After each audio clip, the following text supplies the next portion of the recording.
ਇਹਦੇ ਉੱਪਰ ਮੇਰੇ ਹਿਸਾਬ ਨਾਲ 30 ਤੋਂ 35 ਲੱਖ ਰੁਪਏ ਲੱਗਿਆ ਗਾ। ਇਹਦੇ ਤੋਂ ਖਰਚਾ ਤਕਰੀਬਨ ਹੁਣ ਤੱਕ 15 ਤੋਂ 20 ਲੱਖ ਰੁਪਇਆ ਆ ਚੁੱਕਿਆ ਸਾਰੇ ਪ੍ਰੋਜੈਕਟ ਤੇ। ਇਹਦੇ ਉੱਪਰ ਤਕਰੀਬਨ 35 ਲੱਖ ਰੁਪਇਆ ਖਰਚਾ ਆਉਣਾ ਗਾ। ਉਸ ਤੋਂ ਬਿਨਾਂ ਇਹਦਾ ਤਕਰੀਬਨ 60-65 ਲੱਖ ਰੁਪਇਆ ਸਾਰਾ ਐਸਟੀਮੇਟ ਹੈਗਾ ਗਰਾਊਂਡ ਤਿਆਰ ਕਰਨ ਦਾ। क्यों जे तुसी वाकई करवाए आ ਆਪਾਂ ਫਿਰ ਔਨ ਦੀ ਸਪੋਟ ਜਾ ਕੇ ਦੇਖ ਲਈਏ। ਅੱਜ ਆਪਾਂ ਬਿਲਕੁਲ ਗਰਾਊਂਡ ਤੇ ਜਾ ਕੇ ਤੁਹਾਨੂੰ ਗਰਾਊਂਡ ਦੀ ਸਥਿਤੀ ਦਿਖਾਉਣੇ ਆ ਕਿ ਪਹਿਲਾਂ ਕੀ ਸੀ ਤੇ ਹੁਣ ਕੀ ਹੈ। ਸਤਿ ਸ਼੍ਰੀ ਅਕਾਲ ਜੀ, ਮੈਂ ਅਮਨਪ੍ਰੀਤ ਸਿੰਘ। ਸਾਰੇ ਹੀ ਦਰਸ਼ਕਾਂ ਦਾ ਬਹੁਤ-ਬਹੁਤ ਸਵਾਗਤ ਹੈ।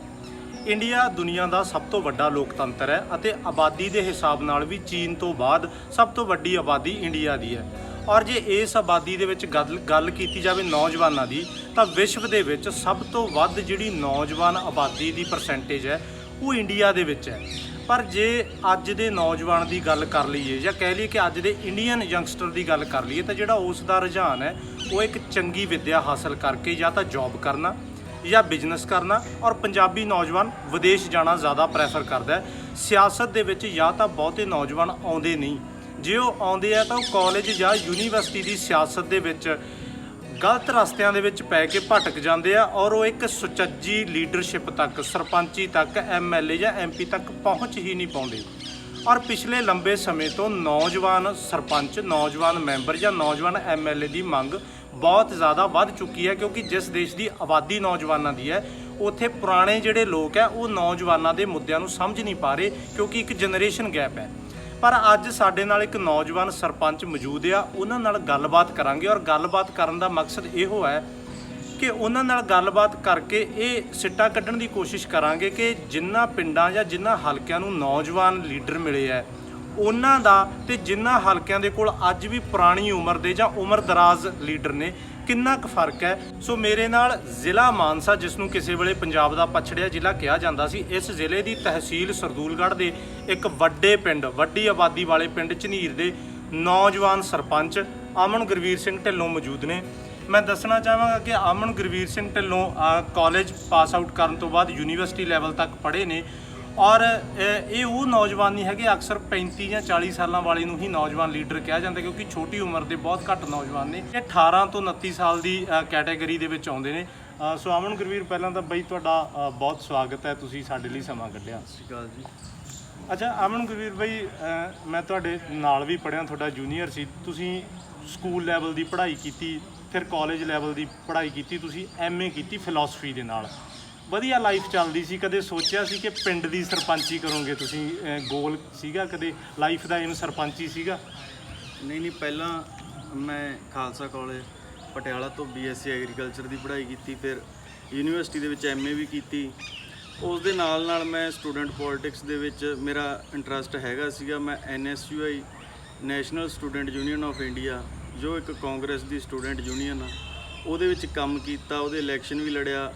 ਇਸ ਟਾਈਮ ਮੈਂ ਜੋ NSUI ਪਾਰਟੀ ਉਹਦੇ ਵਿੱਚ ਜਨਰਲ ਸੈਕਟਰੀ ਹਾਂ ਪੰਜਾਬ ਦਾ, ਅਤੇ ਉਹਦੇ ਵਿੱਚ ਜਿਹੜੇ ਸਟੂਡੈਂਟਾਂ ਦੇ ਨਾਲ ਰਿਲੇਟਡ ਮੁੱਦੇ ਸੀ, ਕੋਈ ਕੰਟੀਨਾਂ ਦੇ ਰੇਟ, ਕੋਈ ਹੋਸਟਲਾਂ ਦੀਆਂ ਮੰਨ ਲਓ ਮੁਸ਼ਕਲਾਂ, ਕਿਸੇ ਤਰ੍ਹਾਂ ਦੀ ਕੋਈ ਵੀ ਦਿੱਕਤ ਸੀ, ਉਹਦੇ ਵਿੱਚ ਪਹਿਲਾਂ ਆਪਣਾ ਹਿੱਸਾ ਲੈਂਦਾ ਰਿਹਾਂਗਾ। ਤਾਂ ਕਰਕੇ ਮੇਰਾ ਥੋੜ੍ਹਾ ਬਹੁਤ ਇੰਟਰਸਟ ਹੈਗਾ ਸੀ ਇਹ ਪੋਲੀਟੀਕਲ ਲਾਈਨ ਦੇ ਨਾਲ। ਅੱਛਾ, ਜਦੋਂ ਤੁਸੀਂ ਨਵੇਂ ਪਿੰਡ ਦੇ ਸਰਪੰਚ ਬਣੇ ਹੋ, ਕਿਉਂਕਿ ਚਲੋ ਮਾਨਸਾ ਜਿਹੜਾ ਆਪਣਾ ਡਿਸਟ੍ਰਿਕਟ ਆ ਉਹ ਜ਼ਿਆਦਾ ਪਿੰਡਾਂ ਨੂੰ ਰੈਪਰਜੈਂਟ ਕਰਦਾ, ਪੇਂਡੂ ਹਲਕਾ ਹੈ। ਨਵੇਂ ਸਰਪੰਚ ਬਣਨ 'ਤੇ ਲੱਗਿਆ ਨਹੀਂ, ਕਿਉਂਕਿ ਨੌਜਵਾਨਾਂ ਦੇ ਮੁੱਦੇ ਜ਼ਰੂਰ ਸਮਝ ਆ ਜਾਂਦੇ ਆ, ਪਰ ਜਿਹੜੇ ਵੱਡੀ ਉਮਰ ਦੇ ਲੋਕ ਆ, ਪਿੰਡਾਂ ਦੇ ਮਸਲੇ ਕਈ ਵਾਰੀ ਬੜੇ ਮਤਲਬ ਹਾਸੋਹੀਣੇ ਜਿਹੇ ਹੁੰਦੇ ਆ। ਛੋਟੀ ਜੀ ਗੱਲ 'ਤੇ ਲੜਾਈ ਹੋ ਗਈ ਤਾਂ ਤੁਸੀਂ ਦੋਵਾਂ ਧਿਰਾਂ ਤੁਹਾਡੇ ਕੋਲ ਆ ਜਾਂਦੀਆਂ ਕਿ ਸਾਡੀ ਸਪੋਰਟ ਕਰੋ ਜੀ। ਕੁੱਟਣ ਵਾਲਾ ਹੀ ਕਹਿ ਰਿਹਾ ਹੁੰਦਾ ਕਿ ਜੀ ਥਾਣੇ ਫੋਨ ਕਰਕੇ ਕਹੋ ਵੀ ਮੇਰੀ ਸਿਫਾਰਿਸ਼ ਕਰੋ, ਜਾਂ ਛੋਟੀਆਂ ਗੱਲਾਂ ਤੋਂ ਕਈ ਵਾਰੀ ਫਾਲਤੂ ਲੜਾਈਆਂ ਹੋ ਜਾਂਦੀਆਂ। ਤਾਂ ਚੈਲੰਜਿੰਗ ਜਿਹਾ ਨਹੀਂ ਲੱਗਿਆ ਵੀ ਪੰਗਾ ਜਿਹਾ ਲੈ ਲਿਆ? ਕਦੇ ਸੋਚਿਆ ਨਹੀਂ? ਉਹ ਪਹਿਲਾਂ ਜਿਵੇਂ ਆਪਾਂ ਪਿੰਡਾਂ ਦੇ ਵਿੱਚ ਆਉਣੇ ਹੈਗੇ ਇੱਥੇ, ਕਿ ਇੱਕ ਵਾਰ ਲੱਗਿਆ, ਜਿਵੇਂ ਪਹਿਲਾਂ ਮੈਂ 7-8 ਸਾਲ ਪਹਿਲਾਂ ਬਾਹਰ ਹੀ ਪੜ੍ਹਿਆ ਸੀਗਾ ਪਟਿਆਲੇ, ਚੰਡੀਗੜ੍ਹ, ਅਤੇ ਉਸ ਤੋਂ ਬਾਅਦ ਜਦੋਂ ਪਿੰਡ ਆਇਆ, ਇੱਕ ਵਾਰ ਲੱਗਦਾ ਗਾ ਕਿ ਲੋਕ ਨਿੱਕੀਆਂ ਗੱਲਾਂ ਪਿੱਛੇ, ਕੋਈ ਘਰੇਲੂ ਝਗੜੇ ਜਾਂ ਕੋਈ ਆਪਦੀਆਂ ਨਿੱਜੀ ਰੰਜਿਸ਼ਾਂ ਹੁੰਦੀਆਂ ਨੇ ਪਰਿਵਾਰਾਂ ਦੇ ਵਿੱਚ, ਉਹ ਆਪਣੀਆਂ ਨਿੱਕੀਆਂ ਗੱਲਾਂ ਦੇ ਇੱਥੇ ਇਸ਼ੂ ਬਣਾ ਲੈਂਦੇ ਨੇ।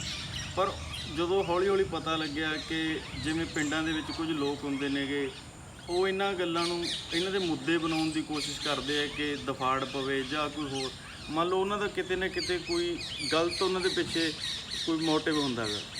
ਪਰ ਮੈਂ ਕਦੇ ਵੀ ਕਿਸੇ ਰਾਜਨੀਤਿਕ ਪਾਰਟੀ ਜਾਂ ਕੋਈ ਇਹ ਗੱਲਾਂ ਰੱਖ ਕੇ ਨਹੀਂ ਚੱਲਿਆ। ਮੈਂ ਹਮੇਸ਼ਾ ਸਾਰਿਆਂ ਦੇ ਸਾਂਝੇ ਫੈਸਲੇ ਲਏ ਨੇਗੇ, ਕਿਸੇ ਦੇ ਵਿੱਚ ਦਫਾੜ ਪਾਉਣ ਦੀ ਕਦੇ ਕੋਸ਼ਿਸ਼ ਨਹੀਂ ਕੀਤੀ, ਵੀ ਕਦੇ ਸੋਚਿਆ ਵੀ ਨਹੀਂ। ਸਾਰਿਆਂ ਦਾ ਮਿਲ ਵਰਤ ਕੇ ਮੰਨ ਲਓ ਵੀ ਇੱਕ ਪ੍ਰੇਮ ਬਣਿਆ ਰਵੇ ਇੱਕ ਦੂਜੇ ਦੇ ਨਾਲ। ਆਪਾਂ ਹਮੇਸ਼ਾ ਇਸੇ ਗੱਲ ਨੂੰ ਲੈ ਕੇ ਚੱਲੇ ਆਂਗੇ। ਨਿੱਕੇ ਨਿੱਕੇ ਮੁੱਦੇ ਹੁੰਦੇ ਨੇ 2-4 ਦਿਨਾਂ ਦੇ ਵਿੱਚ ਸੁਲਝ ਜਾਂਦੇ ਨੇ, ਕਿਸੇ ਨੂੰ ਥਾਣੇ ਤੱਕ ਨਹੀਂ ਜਾਣ ਦਿੱਤਾ। ਜੇ ਕੋਈ ਇਹੋ ਜਿਹੀ ਨੌਬਤ ਆ ਜਾਵੇ ਕਿ ਉਹ 'ਤੇ ਕਾਨੂੰਨੀ ਕਾਰਵਾਈ ਹੋਣੀ ਚਾਹੀਦੀ ਹੈ, ਫਿਰ ਆਪਾਂ ਉਸ ਨੂੰ ਅੱਗੇ ਥਾਣੇ ਤੱਕ ਜਾਣ ਦਿੰਦੇ। ਅੱਛਾ ਅਮਨ ਗੁਰਵੀਰ, ਤੁਸੀਂ ਬੜਾ ਵੱਡਾ ਸਮੁੰਦਰ ਤਰਿਆ, ਕਿਉਂਕਿ ਜਿਹੜੀ ਕਾਲਜ ਪੋਲਿਟਿਕਸ ਹੁੰਦੀ ਹੈ ਨਾ, ਉਹਦੇ 'ਚੋਂ ਬਹੁਤ ਘੱਟ ਲੋਕ ਨੇ, ਜਾਂ ਮੈਂ ਕਹਿ ਲਵਾਂ ਕਿ ਬਹੁਤ ਹੀ ਰੇਅਰ ਨੇ ਜਿਹੜੇ ਸਹੀ ਸਲਾਮਤ ਅੱਗੇ ਸਮਾਜ ਦੇ ਵਿੱਚ ਜਾਂਦੇ ਆ। ਕਿਹੜੇ ਕਾਰਨ ਨੇ, ਕੀ ਫੋਕਰਪਣਾ ਹੈ ਜਾਂ ਸਾਡੇ ਗੀਤ ਸੰਗੀਤ ਇਸ ਤਰ੍ਹਾਂ ਦਾ? ਕਿਉਂਕਿ ਜ਼ਿਆਦਾਤਰ ਇਹ ਦੇਖਿਆ ਕਿ ਸ਼ੁਰੂ ਸਾਰੇ ਇਹ ਕਹਿ ਕੇ ਕਰਦੇ ਕਿ ਅਸੀਂ ਸੇਵਾ ਕਰਾਂਗੇ, ਫਿਰ ਛੋਟੀ ਜਿਹੀ ਕਾਲਜ ਦੇ ਵਿੱਚ ਲੜਾਈ ਹੁੰਦੀ ਹੈ, ਗਰੁੱਪਿਜ਼ਮ ਦਿਖਾਉਣਾ, ਗੱਡੀਆਂ ਲੈ ਕੇ, ਮੁੜ ਕੇ ਉਹਨਾਂ ਦੀ ਸਾਰੀ ਲਾਈਫ ਸਪਾਇਲ ਹੋ ਜਾਂਦੀ ਹੈ। ਤੁਸੀਂ ਇਹਨੂੰ ਸਕਸੈਸਫੁਲੀ ਪਾਰ ਕਰ ਲਿਆ। ਕੀ ਲੱਗਦਾ, ਤੁਹਾਡੀ ਨਿਮਰਤਾ ਸੀ ਜਾਂ ਤੁਸੀਂ ਦਿਮਾਗ ਨਾਲ ਚੱਲੇ? ਕੀ ਕਾਰਨ ਹੈ ਵੀ ਜਿਹੜੇ ਕਾਲਜ ਦੇ ਯੂਥ ਹੈ ਉਹ ਕਾਲਜ ਪੋਲਿਟਿਕਸ ਨੂੰ ਪਾਸ ਕਿਉਂ ਨਹੀਂ ਕਰ ਪਾਉਂਦੇ? ਕਿ ਉਹਨੂੰ ਗਲਤ ਤਰੀਕਾ, ਮੋਟਿਵ ਉਹਨਾਂ ਦਾ ਗਲਤ ਰਹਿੰਦਾ? ਉਹਦੇ ਵਿੱਚ ਬਾਈ ਜੀ ਕੋਈ ਇਹੋ ਜਿਹੀ ਗੱਲ ਨਹੀਂ। ਜਿਹੜੇ ਮੰਨ ਲਓ ਕਾਲਜਾਂ ਦੇ ਵਿੱਚ ਗਰੁੱਪ ਬਣਦੇ ਨੇ, ਉਹਨਾਂ ਦੇ ਪਿੱਛੇ ਕੋਈ ਨਾ ਕੋਈ ਪੋਲੀਟੀਕਲ ਬੰਦੇ ਵੀ ਹੁੰਦੇ ਨੇ। ਕੋਈ ਮੰਨ ਲਓ ਕੋਈ ਨਾ ਕੋਈ ਬੰਦਾ ਆਪਣੇ ਨਿੱਜੀ ਤੌਰ 'ਤੇ ਉਹਨਾਂ ਗਰੁੱਪਾਂ ਨੂੰ ਚਲਾ ਰਿਹਾ ਹੁੰਦਾ ਗਾ।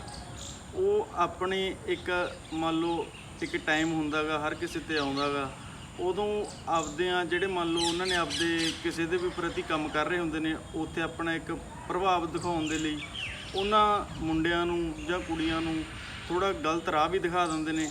ਪਰ ਅਸੀਂ ਜਿਹੜੀ ਮੰਨ ਲਓ ਨੈਸ਼ਨਲ ਸਟੂਡੈਂਟ ਯੂਨੀਅਨ ਦੇ ਵਿੱਚ ਕੰਮ ਕੀਤਾ ਗਾ, ਉਹਦਾ ਇੱਕ ਸੋਚ ਵੀ ਅਲੱਗ ਹੈ, ਉਹਦੀ ਆਈਡੀਓਲੋਜੀ ਅਲੱਗ ਹੈ। ਉੱਥੇ ਕੋਈ ਫੋਕਰਪਣਾ ਨਹੀਂ। ਇੱਕ ਆਮ ਜਿਹੜੇ ਘਰਾਂ ਦੇ ਨੌਜਵਾਨ ਨੇ ਉਹਨਾਂ ਨੂੰ ਇਸ ਪਾਰਟੀ ਨੇ ਮੰਨ ਲਓ ਗਰਾਊਂਡ ਤੱਕ ਵੀ ਲੈ ਕੇ ਆਂਦਾ, ਉਹਨਾਂ ਨੂੰ ਚੰਗੇ ਅਹੁਦਿਆਂ 'ਤੇ ਵੀ ਬਿਠਾਇਆ ਗਾ। ਤੇ ਉਹਦੇ ਵਿੱਚ ਕੰਮ ਕਰਦੇ ਮੈਨੂੰ ਮਾਣ ਵੀ ਮਹਿਸੂਸ ਹੁੰਦਾ। ਜੋ ਸਾਡਾ ਇੱਕ ਕਾਲਜ ਤੋਂ ਗਰੁੱਪ ਬਣਿਆ ਰਹਿੰਦਾ ਸੀ, ਅਗਰ ਸਹੀ ਤਰੀਕੇ ਨਾਲ ਚੱਲਦੇ ਹਾਂ, ਹੌਲੀ ਹੌਲੀ ਸਾਡੇ ਇੱਕ ਪਰਿਵਾਰਕ ਸਾਂਝ ਵੀ ਬਣ ਜਾਂਦੀ ਹੈ। ਅਤੇ ਨਾ ਹੀ ਮੈਂ ਸੋਚਿਆ ਸੀ ਕਿ ਮੈਂ ਪਿੰਡ ਆ ਕੇ ਸਰਪੰਚੀ ਦੀ ਇਲੈਕਸ਼ਨ ਲੜੂੰ ਜਾਂ ਔਰ ਇਹ ਜਿਵੇਂ ਮੇਰੇ ਪਰਿਵਾਰ ਦਾ ਪਹਿਲਾਂ ਪੋਲੀਟੀਕਲ ਲਾਈਨ ਦੇ ਵਿੱਚ ਇੱਕ ਹਿੱਸਾ, ਸਾਡੇ ਇੱਕ ਪੋਲੀਟੀਕਲ ਲਾਈਫ, ਮੈਂ ਪਹਿਲਾਂ ਪਰਿਵਾਰ ਦੇ ਵਿੱਚ ਸਭ ਕੁਝ ਦੇਖਦਾ ਰਿਹਾ ਗਾ। ਅਤੇ ਮੇਰੀ ਸੋਚ ਇਹੀ ਸੀ ਕਿ ਪਿੰਡ ਲਈ ਕੁਝ ਨਾ ਕੁਝ ਵਧੀਆ ਕਰਾਂਗੇ। ਬਾਹਰ ਰਹਿੰਦੇ ਸੀ, ਦੇਖਦੇ ਸੀ ਕਿ ਕੀ ਬਦਲਾਅ ਆ ਰਹੇ ਨੇਗੇ, ਅਤੇ ਪਿੰਡਾਂ ਦੀ ਲਾਈਫ ਉੱਥੇ ਹੀ ਖੜੀ ਸੀ। ਪਰ ਜਦੋਂ ਮੈਂ ਪਿੰਡ ਆਇਆ, ਮੇਰਾ ਇੰਟਰਸਟ ਸੀ ਕਿ ਮੈਂ ਵਧੀਆ ਕੰਮ ਕਰਾਂ, ਅਤੇ ਪਿੰਡ ਵਾਲਿਆਂ ਨੇ ਮੈਨੂੰ ਬਹੁਤ ਵਧੀਆ ਪੱਧਰ 'ਤੇ ਮੈਨੂੰ ਜਿਤਾਇਆ ਵੀ, ਮੇਰਾ ਸਹਿਯੋਗ ਵੀ ਕੀਤਾ, ਅਤੇ ਹੁਣ ਵੀ ਸਹਿਯੋਗ ਕਰਦੇ ਨੇ ਹਰ ਕੰਮ 'ਚ। ਅੱਛਾ ਅਮਨ ਗੁਰਵੀਰ, ਹੁਣ ਮੇਰਾ ਮੇਨ ਸਵਾਲ ਇਹ ਹੈ ਕਿ ਦੇਖੋ, ਸਰਪੰਚੀ ਚਲੋ ਇੱਕ ਬੰਦੇ ਨੇ ਪਿੰਡ ਦੇ ਵਿੱਚ ਸਰਪੰਚ ਬਣਨਾ ਹੀ ਹੁੰਦਾ, ਔਰ ਆਪਣੇ ਪਿੰਡ ਦੀ ਜਾਂ ਕਿਸੇ ਵੀ ਪਿੰਡ ਦੀ ਗੱਲ ਕਰ ਲਈਏ ਤਾਂ ਸਾਰੇ ਜਿਹੜੇ ਪਿਛਲੇ ਸਰਪੰਚ ਸੀ ਲਗਭਗ ਸਾਰਿਆਂ ਨੇ 5 ਸਾਲ ਦਾ ਟਰਮ ਪੂਰਾ ਕੀਤਾ। ਉਹੀ ਹੁੰਦਾ ਕਿ ਹਰ ਵਾਰ ਗਲੀ ਹੈ ਜਿਹੜੀ ਉਹਨੂੰ ਪੱਟ ਕੇ ਦੁਬਾਰੇ ਬਣਾ ਦਿਓ ਜੀ, ਨਾਲੀ ਬਣਾ ਦਿਓ। ਪਿੰਡਾਂ ਦੇ ਵਿੱਚ ਉਹੀ ਚੱਲਦਾ ਰਹਿੰਦਾ, ਜਾਂ ਵੀ ਰਾਜੀਨਾਮਾ ਕਰਵਾਤਾ ਬਸ। ਤੁਸੀਂ ਐਜ਼ ਅ ਨੌਜਵਾਨ, ਜਿਹੜਾ ਜਦੋਂ ਮੇਰੀ ਤੁਹਾਡੇ ਨਾਲ ਇੰਟਰਵਿਊ ਤੋਂ ਪਹਿਲਾਂ ਵੀ ਗੱਲ ਹੋਈ, ਤੁਹਾਡੇ ਵਿੱਚ ਤੁਹਾਨੂੰ ਕੀ ਲੱਗਦਾ ਕਿ ਇਹੋ ਜਿਹਾ ਕਿਹੜਾ ਤੁਸੀਂ ਖਾਸ ਜਿਹੜਾ ਤੀਰ ਮਾਰਿਆ? ਕਿਉਂਕਿ ਦੇਖੋ ਨੋਰਮਲ ਸਰਪੰਚੀ ਹਰ ਕੋਈ ਕਰਦਾ, ਤੁਸੀਂ ਐਜ਼ ਅ ਨੌਜਵਾਨ ਹੋਣ ਦਾ ਜਿਹੜਾ ਆਪਣੀ ਨੌਜਵਾਨ ਸਰਪੰਚੀ ਦਾ, ਆਪਣੀ ਨੌਜਵਾਨ ਸੋਚ ਦਾ ਪਿੰਡ ਦੇ ਵਿੱਚ ਕੀ ਉਹਦਾ ਇੰਪੈਕਟ ਪਿਆ? ਕਿਹੜੇ ਕੰਮ ਨੇ ਜਿਹੜੇ ਤੁਸੀਂ ਹਿੱਕ ਠੋਕ ਕੇ ਕਹਿ ਸਕਦੇ ਹੋ ਜਾਂ ਕਹਿੰਦੇ ਹੋ ਕਿ ਵੀ ਮੈਂ ਇਹ ਕਰਵਾ ਕੇ ਦਿੱਤੇ ਆ ਕਿਉਂਕਿ ਮੈਂ ਨੌਜਵਾਨ ਸੀ, ਜੇ ਕੋਈ ਮੇਰੀ ਥਾਂ ਹੋਰ ਬੰਦਾ ਹੁੰਦਾ ਤਾਂ ਉਹ ਨਹੀਂ ਕਰਵਾ ਸਕਦਾ ਸੀ? ਇਹੋ ਜਿਹਾ ਕੀ ਤੁਸੀਂ ਕਰਤਾ? ਪਹਿਲਾਂ ਮੰਨ ਲਓ ਇਹ ਜਿਹੜੇ ਆਪਾਂ ਸਕੂਲ ਦੇ ਵਿੱਚ ਬੈਠੇ ਹਾਂ, ਸੀਨੀਅਰ ਸੈਕੰਡਰੀ ਸਕੂਲ ਝਨੀਰ, ਇਹ ਇਲਾਕੇ ਦਾ ਬਹੁਤ ਪੁਰਾਣਾ ਸਕੂਲ ਹੈ। ਅਤੇ ਇੱਥੇ ਉਦੋਂ ਤੋਂ ਆਰਟਸ ਅਤੇ ਵੋਕੇਸ਼ਨਲ ਹੀ ਚੱਲੀ ਜਾਂਦੀ ਸੀਗੀ। ਸਮੇਂ ਦੇ ਹਿਸਾਬ ਨਾਲ ਇੱਥੇ ਨਵੇਂ ਕੋਰਸਾਂ ਦੀ ਜ਼ਰੂਰਤ ਸੀ। ਇੱਥੇ ਨਾਲ ਹੀ ਕੈਂਪਸ ਆ, ਉੱਥੇ BBA MCom PGDCA MBA course ਹੈਗੇ ਨੇ, ਪਰ ਇੱਥੇ ਕਮਰਸ ਨਹੀਂ ਸੀ। ਅਤੇ ਇੱਥੋਂ ਦੇ ਜਿਹੜੇ ਬੱਚੇ ਸੀ, ਸਾਡੇ ਪਿੰਡ ਦੇ ਵੀ, ਨਾਲ ਦੇ ਪਿੰਡ ਫਤਿਹ ਮਾਲੂਕਾ ਜਾਂਦੇ ਹੁੰਦੇ ਸੀਗੇ ਨੌਨ ਮੈਡੀਕਲ ਲਈ। ਅਤੇ ਮੈਂ ਪਿਛਲੇ ਸਾਲ ਤੋਂ ਲੱਗਿਆ ਹੋਇਆ ਸੀਗਾ। ਮੇਰੀ ਪੰਚਾਇਤ ਦਾ ਸਭ ਤੋਂ ਪਹਿਲਾ ਮਤਾ ਇਹੀ ਸੀ ਕਿ ਸਕੂਲ ਦੇ ਵਿੱਚ ਮੈਡੀਕਲ, ਨੌਨ ਮੈਡੀਕਲ ਅਤੇ ਕਮਰਸ ਲੈ ਕੇ ਆਉਣੀ ਹੈ। ਅਤੇ ਉਹ ਇਸ ਵਾਰ ਚਲੋ ਸਿੱਖਿਆ ਵਿਭਾਗ ਦਾ ਬਹੁਤ ਧਿਆਨ ਹੈਗਾ, ਅਤੇ ਉਹਨਾਂ ਨੇ ਮੈਡੀਕਲ, ਨੌਨ ਮੈਡੀਕਲ ਅਤੇ ਕਮਰਸ ਦੇ ਵਿਸ਼ੇ ਇੱਥੇ ਸਕੂਲ ਦੇ ਵਿੱਚ ਸ਼ੁਰੂ ਕਰ ਦਿੱਤੇ ਨੇ। ਇੱਕ ਤਾਂ ਇਹ ਹੈ ਕਿ ਮੈਂ ਨੌਜਵਾਨ ਹੋਣ ਦੇ ਨਾਤੇ ਸਿੱਖਿਆ ਵਾਲੇ ਪਾਸੇ ਧਿਆਨ ਦਿੰਦਾ, ਅਤੇ ਯੂਨੀਵਰਸਿਟੀ ਹੈ ਜਿਹੜੀ ਆਪਣੇ ਕੈਂਪਸ ਬਾਬਾ ਧਿਆਨ ਦਾਸ ਨੇਬਰਹੁੱਡ ਕੈਂਪਸ, ਉੱਥੇ ਜਿਹੜਾ ਇੱਥੇ ਸਾਡਾ ਇਲਾਕਾ ਹੈਗਾ, ਇੱਥੇ ਆਰਟਸ ਦਾ ਜ਼ਿਆਦਾ ਰੁਝਾਨ ਸੀਗਾ, ਉੱਥੇ BA ਦਾ ਕੋਰਸ ਲੈ ਕੇ ਆਉਂਦਾ। ਉੱਥੇ 10 ਸਾਲਾਂ ਦੇ ਵਿੱਚ 70 ਤੋਂ 80 ਜਵਾਕ ਸੀਗੇ। ਇਸ ਟਾਈਮ ਉੱਥੇ 600 ਪਲੱਸ ਜਵਾਕ ਨੇਗੇ ਤੇ ਨਾਲ ਹੀ ਉੱਥੇ ਹੁਣ ਸਟੇਡੀਅਮ ਬਣ ਰਿਹਾ ਗਾ। ਉਹਦੇ ਨਾਲ ਉਹਨੂੰ ਯੂਨੀਵਰਸਿਟੀ ਨੂੰ ਵੀ ਕੋਰਸ ਮਿਲਣੇ ਨੇ, ਫਿਜ਼ੀਕਲ ਦੇ ਚੰਗਾ ਕੋਚ ਵੀ ਮਿਲ ਜਾਣੇ ਨੇ ਪਿੰਡ ਨੂੰ ਬਹਾਨੇ ਨਾਲ। ਤੇ ਪਿੰਡ ਦੇ ਜਿਹੜੇ ਨੌਜਵਾਨ ਨੇ ਉਹਨਾਂ ਨੂੰ ਮੈਂ ਫਾਲਤੂ ਭਾਸ਼ਣ ਨਹੀਂ ਸੀ ਦੇਣਾ ਚਾਹੁੰਦਾ ਕਿ ਨਸ਼ਿਆਂ ਤੇ ਨਾ ਲੱਗੋ ਜਾਏ। ਮੈਂ ਪਹਿਲਾਂ ਉਹਨਾਂ ਵਾਸਤੇ ਇੱਕ ਪਲੇਟਫਾਰਮ ਬਣਾਉਣਾ ਚਾਹੁੰਦਾ ਸੀ, ਫਿਰ ਉਹਨਾਂ ਨੂੰ ਕਹਿਣ ਜੋਗਾ ਹੈਗਾ ਸੀ ਕਿ ਇੱਥੇ ਤੁਸੀਂ ਆਓ ਗਰਾਊਂਡ 'ਚ, ਆਪਾਂ ਤੁਹਾਡੇ ਲਈ ਬਣਾਇਆ ਗਾ ਤੇ ਨਸ਼ਿਆਂ ਤੋਂ ਆਪੇ ਦੂਰ ਹੋ ਜਾਣਗੇ। ਅੱਛਾ ਅਮਨ ਗੁਰਵੀਰ ਭਾਈ, ਤੁਸੀਂ ਦੇਖੋ ਇੰਟਰਵਿਊ ਦੇ ਵਿੱਚ ਮੈਨੂੰ ਪਤਾ ਤੁਸੀਂ ਬਹੁਤ ਕੰਮ ਗਿਣਾ ਦੋਗੇ, ਮੈਨੂੰ ਪਤਾ ਸੁਣਨ ਵਾਲਿਆਂ ਨੇ ਜਾਂ ਸਾਨੂੰ ਵੀ ਇਹ ਲੱਗਣਾ ਕਿ ਸ਼ਾਇਦ ਤੁਸੀਂ ਇੱਕ ਰਟੀ ਰਟਾਈ ਲਿਸਟ ਗਿਣਾ ਰਹੇ ਹੋ। ਜੇ ਤੁਸੀਂ ਵਾਕਈ ਕੰਮ ਕਰਾਏ ਨੇ ਤਾਂ ਕਿਉਂ ਨਾ ਆਪਾਂ ਕੱਲੀ ਜਿਹੜੇ ਤੁਸੀਂ ਨਵੇਂ ਪ੍ਰੋਜੈਕਟ, ਤੁਸੀਂ ਕਹਿੰਦੇ ਹੋ ਵੀ ਮੈਂ ਨੌਜਵਾਨ ਸੀ, ਕਿਉਂਕਿ ਤੁਸੀਂ ਇੰਟਰਵਿਊ ਤੋਂ ਪਹਿਲਾਂ ਵੀ ਮੈਨੂੰ ਕੁਝ ਖਾਸ ਪ੍ਰੋਜੈਕਟ ਗਿਣਾ ਰਹੇ ਸੀ, ਆਪਾਂ ਔਨ ਸਾਈਟ ਜਾ ਕੇ ਉਹਨਾਂ ਬਾਰੇ ਗੱਲਬਾਤ ਨਾ ਕਰੀਏ, ਕਿਉਂਕਿ ਸਾਨੂੰ ਵੀ ਪਤਾ ਲੱਗੇ ਤੇ ਵਿਊਅਰਸ ਨੂੰ ਵੀ ਪਤਾ ਲੱਗੇ, ਕਿਉਂਕਿ ਇੱਕ ਅਸਲੀ ਪੱਤਰਕਾਰ ਉਹੀ ਹੁੰਦਾ ਜਿਹੜਾ ਨਾ ਸਿਰਫ ਗੱਲਾਂ ਸੁਣੇ ਉਹਦੀ ਪੜਤਾਲ ਵੀ ਕਰੇ। ਤੇ ਕਿਉਂ ਜੇ ਤੁਸੀਂ ਵਾਕਈ ਕਰਵਾਏ ਆ ਤਾਂ ਆਪਾਂ ਫਿਰ ਔਨ ਦੀ ਸਪੋਰਟ ਜਾ ਕੇ ਦੇਖ ਲਈਏ। ਹਾਂਜੀ ਹਾਂਜੀ, ਆਪਾਂ ਬਿਲਕੁਲ ਗਰਾਊਂਡ ਤੇ ਜਾ ਕੇ ਤੁਹਾਨੂੰ ਗਰਾਊਂਡ ਦੀ ਸਥਿਤੀ ਦਿਖਾਉਣੇ ਆ ਕਿ ਪਹਿਲਾਂ ਕੀ ਸੀ ਤੇ ਹੁਣ ਕੀ ਹੈ। ਤੁਹਾਨੂੰ ਉਹਦੇ ਮੈਂ ਨਾਲ ਤਸਵੀਰਾਂ ਦੇ ਦੂੰਗਾ ਪੁਰਾਣੀਆਂ, ਜੋ ਪਹਿਲਾਂ ਉੱਥੇ ਕੀ ਹਾਲਾਤ ਸੀ ਤੇ ਹੁਣ ਦੇ ਕੀ ਨੇ। ਸਾਰੇ ਮੈਂ ਦਰਸ਼ਕਾਂ ਨੂੰ ਦੱਸਣਾ ਚਾਹੁੰਦਾ ਕਿ ਅਮਨ ਗੁਰਵੀਰ ਨੇ ਵੱਡੇ ਦਾਅਵੇ ਕੀਤੇ, ਹਰ ਲੀਡਰ ਕਰਦਾ।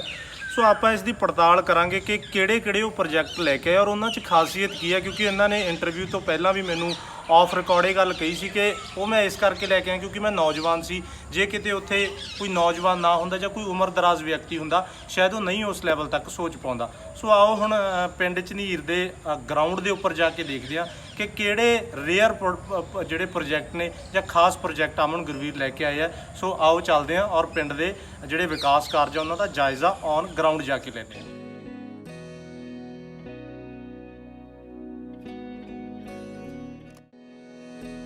ਸੋ ਸਰਪੰਚ ਅਮਨ ਗੁਰਵੀਰ ਹੁਣ ਸਾਨੂੰ ਪਹਿਲੀ ਸਾਈਟ ਤੇ ਲੈ ਆਏ ਆ ਔਰ ਵਾਕਈ ਇਹਨਾਂ ਦਾ ਪਹਿਲਾ ਦਾਵਾ ਸੱਚ ਵੀ ਸਾਬਤ ਹੋਇਆ ਔਰ ਮੈਨੂੰ ਵਧੀਆ ਬਹੁਤ ਲੱਗਿਆ। ਅੱਛਾ ਸਰਪੰਚ ਸਾਹਿਬ, ਇਹ ਕੀ ਪੂਰਾ ਮਾਜਰਾ ਇੱਥੇ ਭਰਤ ਵਗੈਰਾ ਤੁਸੀਂ ਪਾ ਰਹੇ ਹੋ, ਕੀ ਪੂਰਾ ਇਹ ਪ੍ਰੋਜੈਕਟ ਹੈਗਾ? ਇਹ ਬਾਬਾ ਧਿਆਨ ਦਾਸ ਜੀ ਦੇ ਡੇਰੇ ਦੇ ਨਾਲ ਲੱਗਦੀ ਜਗ੍ਹਾ ਹੈਗੀ, ਸਾਹਮਣੇ ਤੇ ਗੁਰਦੁਆਰਾ ਸਾਹਿਬ ਹੈ ਤੇ ਇੱਥੇ ਸਾਡੇ ਇੱਧਰੋਂ ਪਿੰਡ ਦਾ ਅੱਧੇ ਪਿੰਡ ਦਾ ਪਾਣੀ ਆਉਂਦਾ ਸੀਗਾ, ਜੋ ਇਹ ਛੱਪੜ 'ਚ ਆਉਂਦਾ ਸੀਗਾ। ਇਹ ਛੱਪੜ ਇਸ ਸਾਈਡ ਨੂੰ ਵੀ ਮੰਨ ਲਓ ਦੁੱਗਣੇ ਤੋਂ ਤਿੱਗਣਾ ਏਰੀਆ ਸੀਗਾ ਪਹਿਲਾਂ, ਤੇ ਹੁਣ ਇਸ ਜਗ੍ਹਾ ਨੂੰ ਅਸੀਂ ਨਾਲੇ ਤਾਂ ਜਗ੍ਹਾ ਨੂੰ ਥੋੜ੍ਹਾ ਕਰ ਲਿਆ ਤੇ ਇਹਨੂੰ ਸੋਹਣਾ ਬਣਾਉਣ ਲਈ ਇੱਕ ਤਾਂ ਥਾਪਰ ਪ੍ਰੋਜੈਕਟ ਸਰਕਾਰ ਨੇ ਸ਼ੁਰੂ ਕੀਤਾ ਸੀ। ਇਹ ਮੈਂ ਪਹਿਲਾਂ ਜਦੋਂ ਪੜ੍ਹਦਾ ਸੀ ਕਾਲਜ, ਇੱਕ ਸੀਚੇਵਾਲ ਪ੍ਰੋਜੈਕਟ ਸੀਗਾ, ਸੰਤ ਸੀਚੇਵਾਲ ਜੀ ਨੇ ਸ਼ੁਰੂ ਕੀਤਾ ਸੀ ਤੇ ਉਹਨਾਂ ਤੋਂ ਬਾਅਦ ਉਹਨਾਂ ਦੀ ਸੋਚ ਦੇ ਨਾਲ ਹੁਣ ਇਹ ਮੰਨ ਲਓ ਤਬਦੀਲ ਹੋ ਕੇ ਇੱਕ ਥਾਪਰ ਪ੍ਰੋਜੈਕਟ ਸ਼ੁਰੂ ਹੋ ਗਿਆ ਤੇ ਉਹ ਆਪਾਂ ਇੱਥੇ ਇੱਕ ਨਿਰਮਾਣ ਕੀਤਾ ਗਾ। ਜੋ ਇਹ ਜਗ੍ਹਾ ਗੀ ਇਹ ਅਸੀਂ ਅੱਗੇ ਬਚਾ ਲਿਆ ਗਿਆ, ਇੱਕ ਛੱਪੜ ਬੰਦ ਕਰਕੇ ਇੱਥੇ ਇੱਕ ਪਾਰਕ ਬਣਾਵਾਂਗੇ, ਜੋ ਪਿੰਡ ਦੀਆਂ ਲੇਡੀਜ਼ ਨੇਗੀਆਂ, ਕੁੜੀਆਂ ਨੇਗੀਆਂ, ਉਹਨਾਂ ਲਈ ਇੱਕ ਵਧੀਆ ਸੋਹਣਾ ਮਾਹੌਲ, ਇੱਕ ਸੇਫ ਮਾਹੌਲ ਜਿਵੇਂ ਗੁਰਦੁਆਰਾ ਸਾਹਿਬ ਹੈ ਤੇ ਪਿੰਡ ਦੀ ਆਬਾਦੀ ਹੈ ਤੇ ਉਹ ਤਿਆਰ ਕਰਨੇ। ਤੇ ਇਹ ਸਰਪੰਚ ਸਾਹਿਬ, ਇਹ ਜਿਹੜਾ ਮਤਲਬ ਵਾਟਰ ਜਿਹੜਾ ਪਿੰਡ ਦਾ ਨਿਕਾਸੀ ਸੀ ਯਾਨੀ ਉਹ ਟ੍ਰੀਟਮੈਂਟ ਹੋਊਗਾ?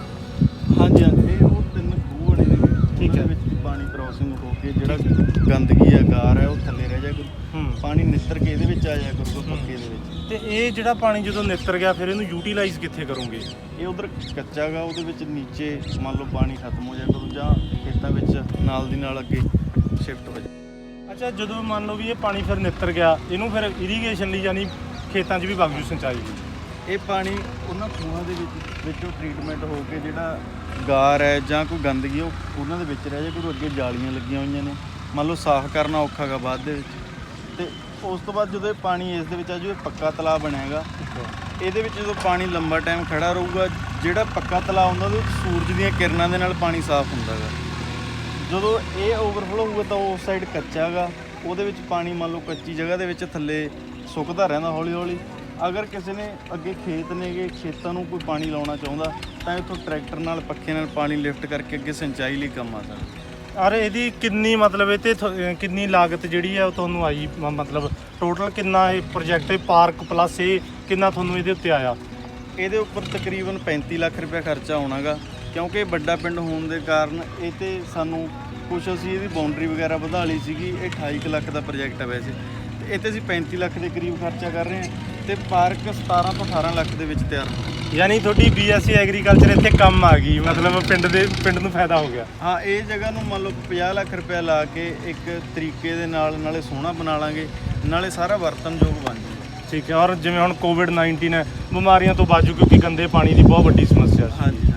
ਸੋ ਹੁਣ ਆਪਾਂ ਅਗਲੇ ਸਪੌਟ ਤੇ ਚੱਲਦੇ ਹਾਂ। ਅਗਲਾ ਜਿਹੜਾ ਪ੍ਰੋਜੈਕਟ ਆ ਉਹ ਦੇਖਦੇ ਹਾਂ ਕਿ ਕਿਹੜਾ ਹੈ ਜਿਹਦਾ ਸਰਪੰਚ ਸਾਹਿਬ ਇੰਨਾ ਦਾਅਵਾ ਠੋਕਦੇ ਆ, ਕੀ ਉਹਦੇ ਵਿੱਚ ਖਾਸੀਅਤ ਹੈ। ਸੋ ਨੈਕਸਟ ਪ੍ਰੋਡਕਟ ਜਿਹੜਾ ਹੈਗਾ ਪ੍ਰੋਜੈਕਟ ਆਪਾਂ ਦੇਖਦੇ ਹਾਂ। ਚੱਲ ਕੇ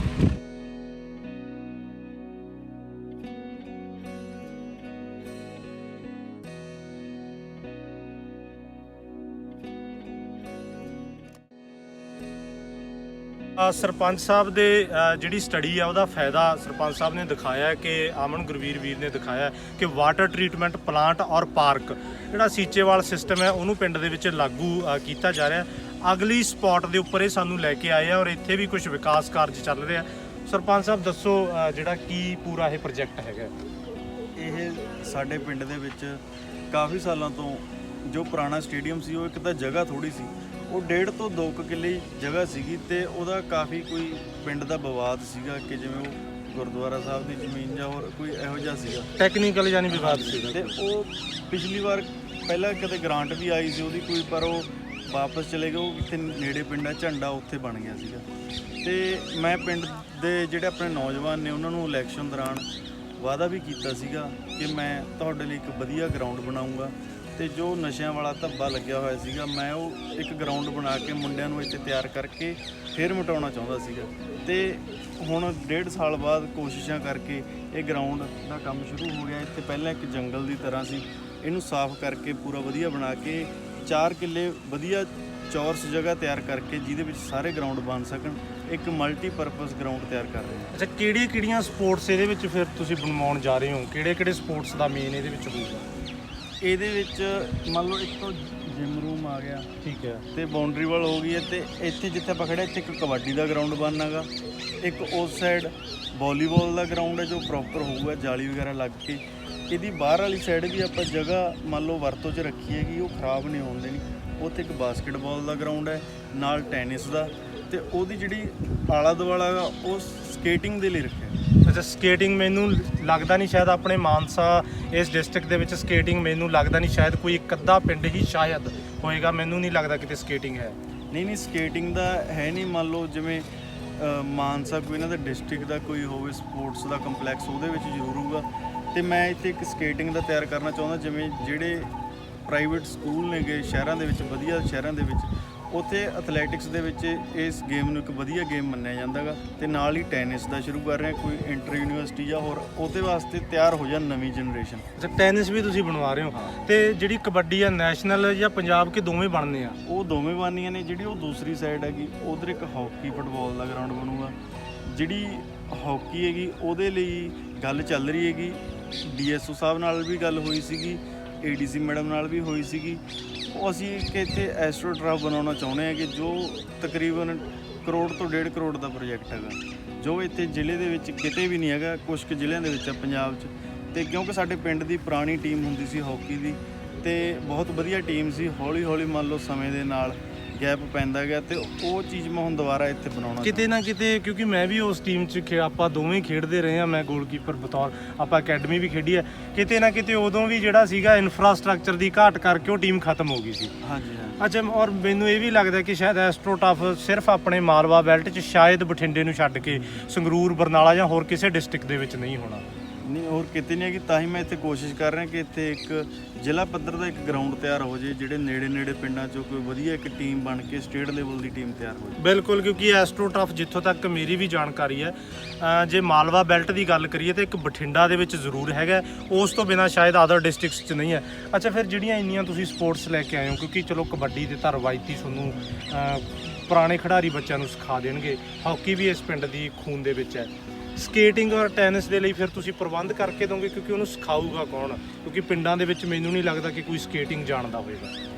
ਇੱਥੇ ਮੰਨ ਲਓ ਨਾਲ ਹੀ ਸਾਡੇ ਯੂਨੀਵਰਸਿਟੀ ਦਾ ਕੈਂਪਸ ਹੈਗਾ, ਇਹਦੇ ਨਾਲ ਹੋਣ ਦੇ ਸਾਨੂੰ ਇਹ ਫਾਇਦੇ ਨੇ ਕਿ ਇੱਥੇ ਫਿਜ਼ੀਕਲ ਦੇ ਕੋਰਸ ਵੀ ਆਉਣਗੇ ਗਰਾਊਂਡ ਦੇ ਨਾਲ, ਤੇ ਇਹਨਾਂ ਵੱਲੋਂ ਸਾਨੂੰ ਚੰਗੇ ਜਿਹੜੇ ਕੋਚ ਨੇਗੇ ਉਹਨਾਂ ਦਾ ਪ੍ਰਬੰਧ ਵੀ ਹੋ ਸਕਦਾ ਹੈ। ਤੇ ਸਾਰੇ ਮੰਨ ਲਓ ਬਾਕੀ ਅਸੀਂ ਆਪਣਾ ਪੰਚਾਇਤ ਤੌਰ ਤੇ ਜਾਂ ਹੋਰ ਜਿਹੜੇ ਕਲੱਬ ਹੁੰਦੇ ਨੇ ਸਮਾਜਿਕ ਕਲੱਬ ਉਹਨਾਂ ਨਾਲ ਰਲ ਮਿਲ ਕੇ ਵਧੀਆ ਕੋਚ ਵੀ ਮੁੰਡੇ ਤਿਆਰ ਕਰ ਲਾਂਗੇ। ਔਰ ਕਿੰਨਾ ਮਤਲਬ ਇਹਦਾ ਬਜਟ ਹੈਗਾ ਇਸ ਸਟੇਡੀਅਮ ਦਾ, ਜੇ ਐਸਟ੍ਰੋਟਰਫ ਨੂੰ ਕੱਢ ਦੀ ਇੱਕ ਵਾਰੀ, ਕਿਉਂਕਿ ਐਸਟ੍ਰੋਟਰਫ ਇਕੱਲਾ ਹੀ 1.5 ਕਰੋੜ ਦਾ ਹੈ, ਉਸ ਤੋਂ ਬਿਨਾ ਜਿਹੜਾ ਉਹ ਕਿੰਨਾ ਬਜਟ ਹੈ ਇਹਦਾ? ਉਸ ਤੋਂ ਬਿਨਾਂ ਇਹਦਾ ਤਕਰੀਬਨ 60-65 ਲੱਖ ਰੁਪਇਆ ਸਾਰਾ ਐਸਟੀਮੇਟ ਹੈਗਾ ਗਰਾਊਂਡ ਤਿਆਰ ਕਰਨ ਦਾ, ਬਾਉਂਡਰੀ ਵਾਲ, ਜਾਲੀਆਂ, ਜਿਮ ਦਾ ਸਮਾਨ, ਤੇ ਮੰਨ ਲਓ ਜਿਮ ਚਲਾਉਣ ਲਈ ਇੱਕ ਕੰਟੀਨ ਬਣਾਈ ਹੈ ਵੀ ਉਹਦੇ ਨਾਲ ਹੀ ਇੱਕ ਜੂਸ ਵਗੈਰਾ ਦਾ ਪ੍ਰਬੰਧ ਹੈ, ਉਹਦੇ ਨਾਲ ਹੀ ਜਿਮ ਚੱਲੀ ਜਾਣੀ ਹੈ, ਉਹਦੇ ਬਿਜਲੀ ਖਰਚੇ ਜੋ ਵੀ ਕਿਉਂਕਿ ਦੱਸ ਦੇਵਾਂ ਕਿਉਂਕਿ ਇਸ ਪਿੰਡ ਨੇ ਕੁਝ ਇੰਟਰਨੈਸ਼ਨਲ ਕਬੱਡੀ ਖਿਡਾਰੀ ਵੀ ਪੈਦਾ ਕੀਤੇ ਆ ਔਰ ਉਹਨਾਂ ਦਾ ਫਾਇਦਾ ਹੋਏਗਾ ਆਉਣ ਵਾਲੀ ਪੀੜ੍ਹੀ ਨੂੰ। ਸੋ ਇਹ ਸਟੇਡੀਅਮ ਹੈ ਜਿਹੜਾ ਸਰਪੰਚ ਸਾਹਿਬ ਦਾਅਵਾ ਕਰ ਰਿਹਾ, ਬਣਨਾ ਤਾਂ ਸ਼ੁਰੂ ਹੋ ਗਿਆ ਵੈਸੇ, ਚਲੋ ਇਹ ਚੰਗੀ ਗੱਲ ਹੈ ਕਿ ਕਾਗਜ਼ਾਂ ਦੇ ਵਿੱਚ ਨਹੀਂ ਬਣਿਆ, ਗਰਾਊਂਡ ਦੇ ਉੱਪਰ ਸਾਨੂੰ ਦਿਖ ਰਿਹਾ ਔਰ ਅਸੀਂ ਉਮੀਦ ਕਰਦੇ ਹਾਂ ਕਿ ਜਿਵੇਂ ਜਿਵੇਂ ਕਹਿ ਰਹੇ ਆ ਉਵੇਂ ਉਵੇਂ ਬਣ ਜਾਏਗਾ। ਸੋ ਅਗਲਾ ਜਿਹੜਾ ਪ੍ਰੋਜੈਕਟ ਹੈ ਹੁਣ ਆਪਾਂ ਦੇਖਦੇ ਹਾਂ ਕਿ ਕਿਹੜਾ ਉਹ ਸਪੈਸ਼ਲ ਪ੍ਰੋਜੈਕਟ ਪਿੰਡ ਦੇ ਲਈ ਲੈ ਕੇ ਆਏ ਆ। ਸੋ ਨੈਕਸਟ ਪ੍ਰੋਜੈਕਟ ਦੀ ਤਰਫ ਆਪਾਂ ਮੂਵ ਕਰਦੇ ਹਾਂ। ਸੋ ਮਲਟੀ ਸਪੋਰਟਸ ਜਿਹੜਾ ਸਟੇਡੀਅਮ ਹੈ ਉਹ ਬਣਨਾ ਸ਼ੁਰੂ ਹੋ ਗਿਆ ਜਿਵੇਂ ਸਰਪੰਚ ਸਾਹਿਬ ਨੇ ਦਾਅਵਾ ਕੀਤਾ। ਹੁਣ ਸਰਪੰਚ ਸਾਹਿਬ ਸਾਨੂੰ ਇੱਕ ਐਜੂਕੇਸ਼ਨਲ ਇੰਸਟੀਚਿਊਟ ਤੁਸੀਂ ਦੇਖ ਸਕਦੇ ਹੋ, ਪੰਜਾਬੀ ਯੂਨੀਵਰਸਿਟੀ ਬਾਬਾ ਧਿਆਨ ਦਾਸ ਨੇਬਰਹੁੱਡ ਕੈਂਪਸ, ਇੱਥੇ ਲੈ ਕੇ ਆਏ ਆ। ਪੁੱਛਦੇ ਆ ਕਿਉਂਕਿ ਮੇਰੇ ਸਮਝ ਦੇ ਵਿੱਚ ਨਹੀਂ ਆ ਰਿਹਾ ਕਿਉਂਕਿ ਇਹ ਪੰਜਾਬੀ ਯੂਨੀਵਰਸਿਟੀ ਦਾ ਕੈਂਪਸ ਹੈ। ਸੋ ਸਰਪੰਚ ਸਾਹਿਬ ਕੈਂਪਸ ਆਉਣ ਦਾ ਕੀ ਕਾਰਨ ਹੈ? ਇਹ ਜਦੋਂ ਪਿਛਲੀ ਸਰਕਾਰ ਸੀਗੀ ਉਦੋਂ 2000 ਤਕਰੀਬਨ 4-5 ਦੇ ਵਿੱਚ ਮੇਰੇ ਫਾਦਰ ਸਾਹਿਬ ਸਰਪੰਚ ਸੀਗੇ, ਉਦੋਂ ਸਾਡੇ ਜ਼ਿਲ੍ਹੇ ਦੇ ਵਿੱਚ ਇੱਥੇ ਨੇੜੇ ਤੇੜੇ ਕਿਤੇ ਕੋਈ ਵਧੀਆ ਕਾਲਜ ਯੂਨੀਵਰਸਿਟੀ ਨਹੀਂ ਸੀ ਤੇ ਇਸ ਇਲਾਕੇ ਨੂੰ ਇੱਕ ਬੈਕਵਰਡ ਇਲਾਕੇ ਦਾ ਮੰਨ ਲਓ ਧੱਬਾ ਲੱਗਿਆ ਹੋਇਆ ਸੀ। ਇਹਦੇ ਸਾਡੇ ਬੈਕਵਰਡ ਏਰੀਏ ਦੇ ਸਰਟੀਫਿਕੇਟ ਵੀ ਬਣਦੇ ਨੇਗੇ, ਬਿਲਕੁਲ ਰੂਰਲ ਏਰੀਏ ਦਾ ਬਣਦੇ ਨਾਲ ਬੈਕਵਰਡ। ਬਿਲਕੁਲ। ਤੇ ਇੱਥੇ ਅਸੀਂ ਕੈਂਪਸ ਲੈ ਕੇ ਆਂਦਾ ਸੀਗਾ ਪੰਜਾਬੀ ਯੂਨੀਵਰਸਿਟੀ ਦੇ ਅੰਡਰ ਹੈ ਤੇ ਇਹ ਇੱਕ ਰੀਜਨਲ ਸੈਂਟਰ ਹੈਗਾ ਜੋ ਉਹਨਾਂ ਦੇ ਅਧੀਨ ਚੱਲਦਾ ਗਾ। ਸਾਰੇ ਮੰਨ ਲਓ ਸਰਕਾਰੀ ਅਦਾਰੇ ਨੇਗੇ, ਸਰਕਾਰੀ ਸਟਾਫ ਹੈ, ਪੂਰੇ ਨੈਟ ਕਲੀਅਰਡ UGC ਦੇ ਅੰਡਰ ਸਟਾਫ ਰੱਖਿਆ ਜਾਂਦਾ ਗਾ ਤੇ ਇੱਕ ਵਧੀਆ ਪ੍ਰੋਟੋਕਾਲ 'ਚ ਹੀ ਚੱਲਦਾ ਗਾ। ਤੇ ਇੱਥੇ ਉਦੋਂ ਮੰਨ ਲਓ ਕਮਰਸ ਦੇ ਕੋਰਸ ਚੱਲੇ ਸੀਗੇ ਤੇ ਕਾਫੀ ਸਾਲ ਮੰਨ ਲਓ ਇਹ ਸੈਂਟਰ ਐਵੇਂ ਚੱਲਦਾ ਰਿਹਾ, ਇੱਥੇ ਜਿਹੜੀ ਸਟਰੈਂਥ ਉਹ ਵੱਧ ਨਹੀਂ ਸਕੀ।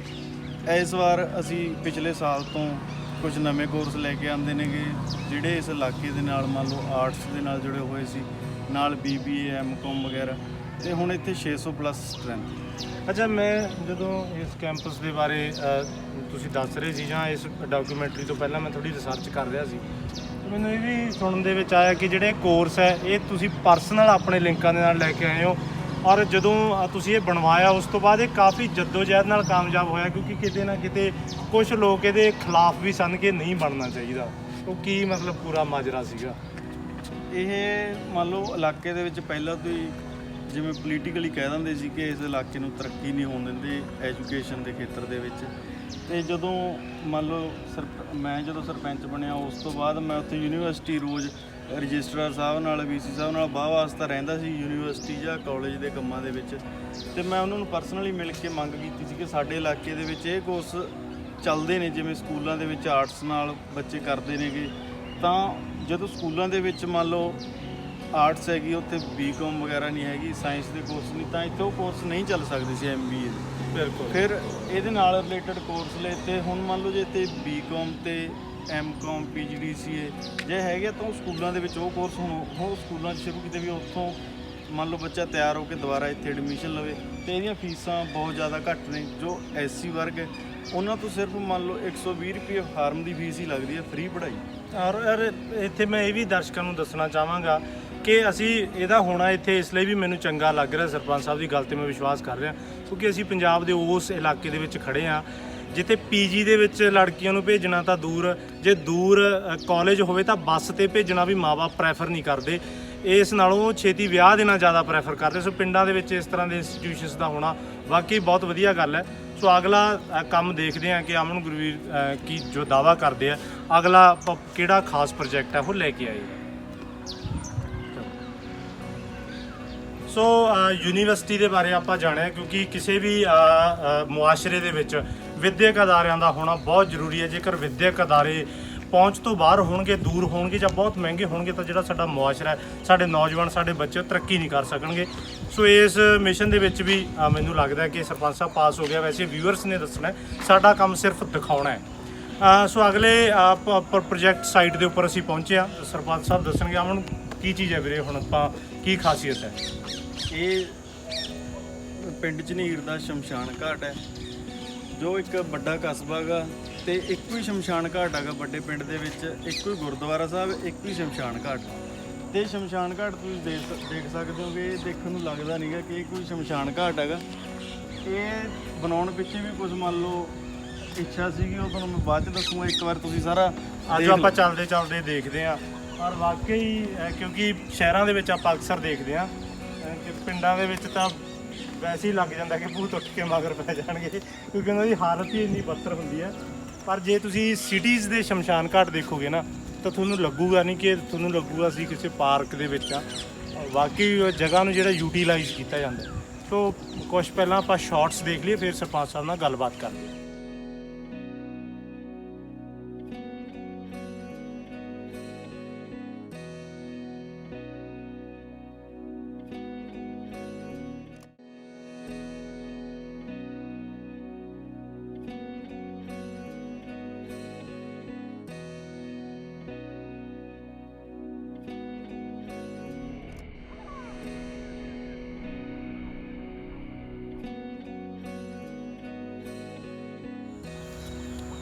ਸੋ ਸਰਪੰਚ ਸਾਹਿਬ ਨੇ ਆਪਾਂ ਨੂੰ ਜਿਹੜਾ ਇੰਸਟੀਚਿਊਟ ਦਿਖਾਇਆ ਕਿ ਜਿਹਨੂੰ ਲੈ ਕੇ ਵੀ ਉਹ ਆਏ, ਫਿਰ ਅਪਗ੍ਰੇਡ ਵੀ ਕਰਵਾਇਆ।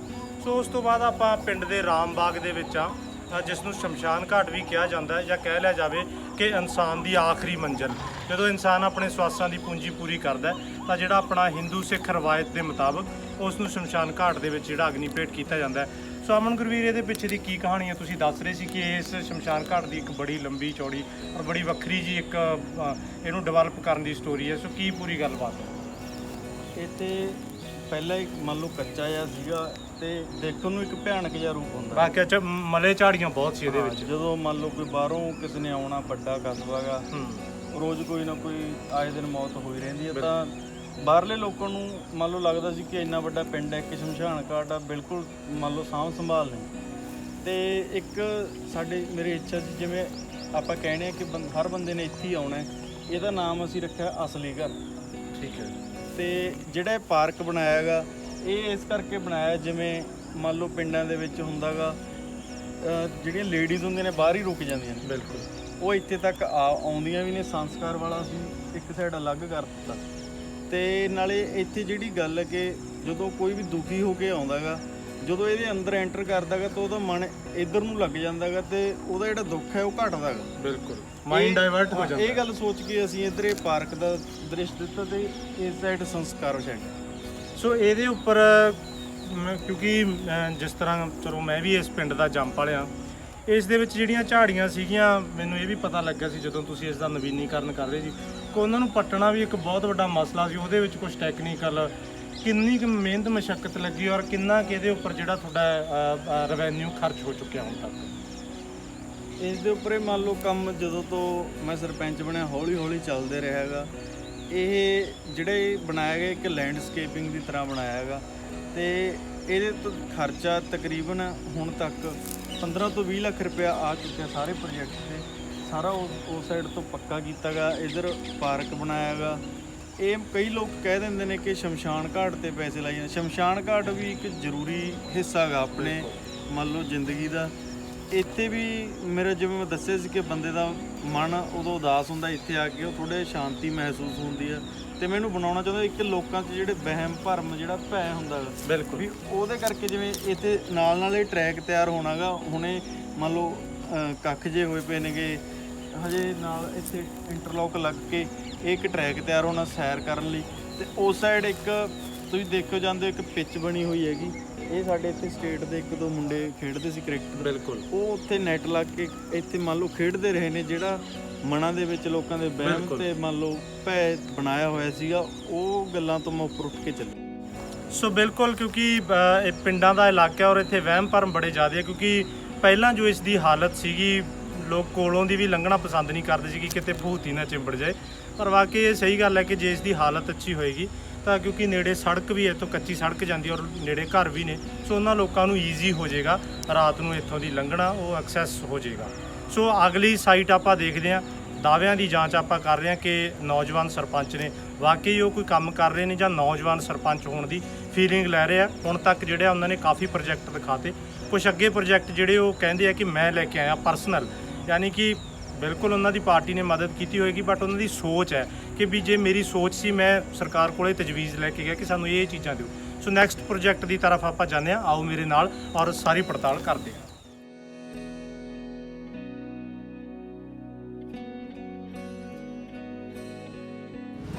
ਸੋ ਹੁਣ ਸਰਪੰਚ ਅਮਨ ਗੁਰਵੀਰ ਢਿੱਲੋਂ ਦੇ ਨਾਲ ਗੱਲਬਾਤ ਚੱਲ ਰਹੀ ਹੈ, ਜਿਹੜੇ ਪੰਜਾਬ ਦੇ ਨੌਜਵਾਨ ਸਰਪੰਚ ਔਰ ਨੌਜਵਾਨ ਵੀ ਉਹ ਨਹੀਂ, ਅਕਸਰ ਲੋਕ 35-40 ਸਾਲਾਂ ਦੇ ਹੁੰਦੇ ਆ ਔਰ ਉਹ ਆਪਣੇ ਆਪ ਨੂੰ ਨੌਜਵਾਨ ਨੇਤਾ ਪੋਰਟਰੇਟ ਕਰਦੇ ਨੇ। 30 ਸਾਲ ਤੋਂ ਥੱਲੇ ਨੇ, 18 ਤੋਂ 29 ਸਾਲ ਵਾਲੇ ਗਰੁੱਪ 'ਚ ਆਉਂਦੇ ਨੇ।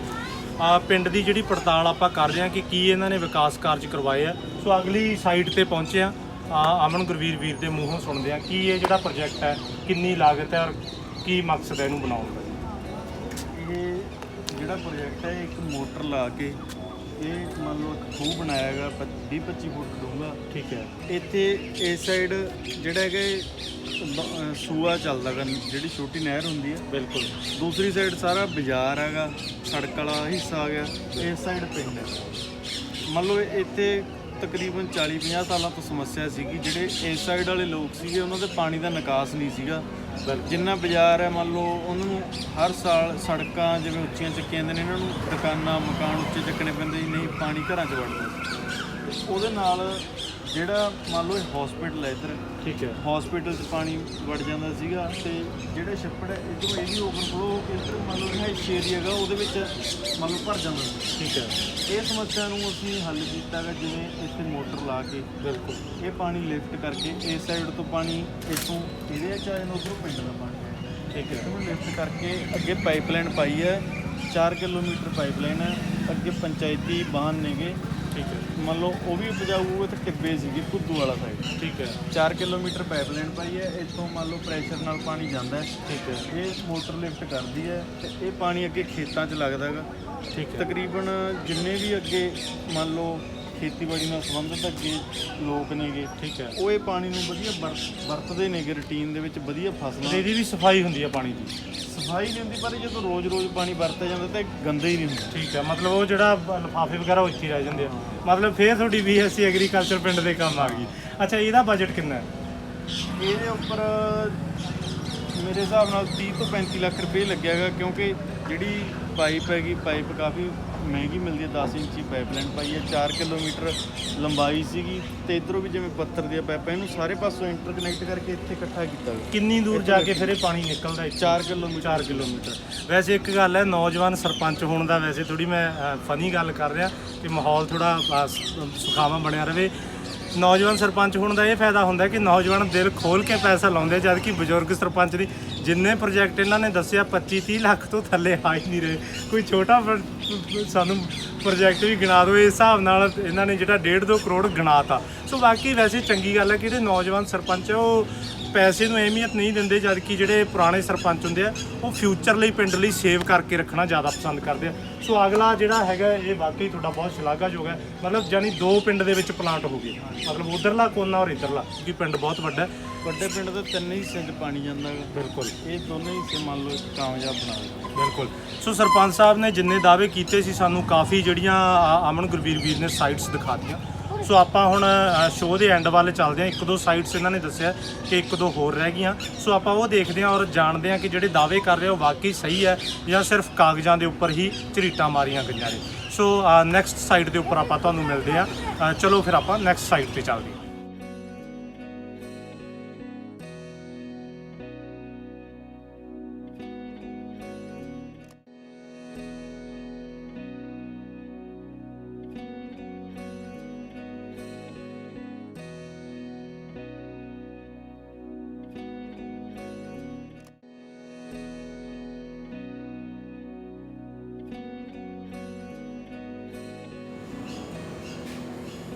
ਸੋ ਸਰਪੰਚ ਅਮਨ ਗੁਰਵੀਰ ਸਿੰਘ ਨਾਲ ਜਿਹੜੀ ਆਪਾਂ ਗੱਲਬਾਤ ਕਰ ਰਹੇ ਹਾਂ, ਅਗਲੀ ਸਾਈਟ ਦੇ ਉੱਪਰ ਲੈ ਕੇ ਆਏ ਆ।